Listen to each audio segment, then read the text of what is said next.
All right, so if I may be a little self-indulgent, this is my great-grandfather. He was the second person admitted to this organization. When Herbert Hoover was in school, my great-grandfather was already setting world records.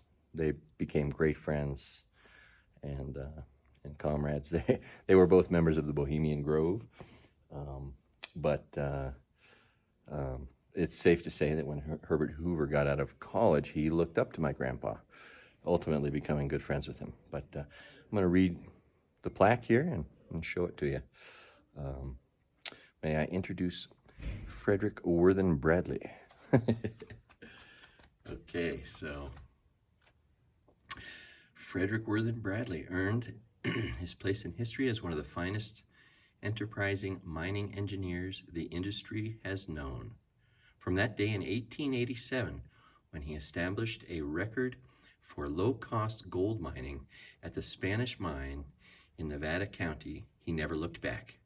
There he mined gold at an astounding 65 cents per ton. The record set then was destined to be broken only by himself, and then again by himself, and then again by himself, when he achieved an even greater feat at the Alaska Juneau gold mine. That achievement constitutes the biggest thing of its kind ever accomplished by a mining engineer. From a sad farce, Bradley brought the great low-grade lode of Alaska Juneau to splendid fruition. So it had been a failing mining operation, and he totally turned it around. He also helped develop California gold dredging, the Coalinga oil field, and several low-grade mercury deposits in Nevada, California, and Oregon. He was involved with hydroelectric research and the Tainton process for purifying zinc. Mr. Bradley was a great philanthropist, as well as a generous contributor to worthy causes. In 1932, he was honored with the William Lawrence Saunders Gold Medal by the American Institute of Mining Engineers. And a couple other facts. He was given an honorary degree along with Bernard Maybeck at UC Berkeley in 1933. He has a mountain named after him in Alaska on Douglas Island. What else? The mercury mine in Lake County, the Sulphur Bank mine, which California took from our family, was the #1 producing mercury mine for our needs during World War II. So it helped us win World War II.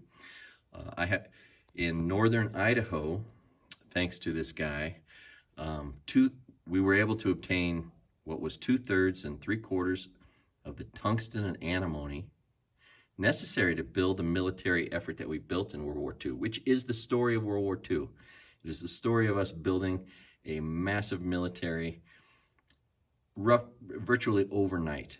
And we couldn't have done it without the resources from northern Idaho.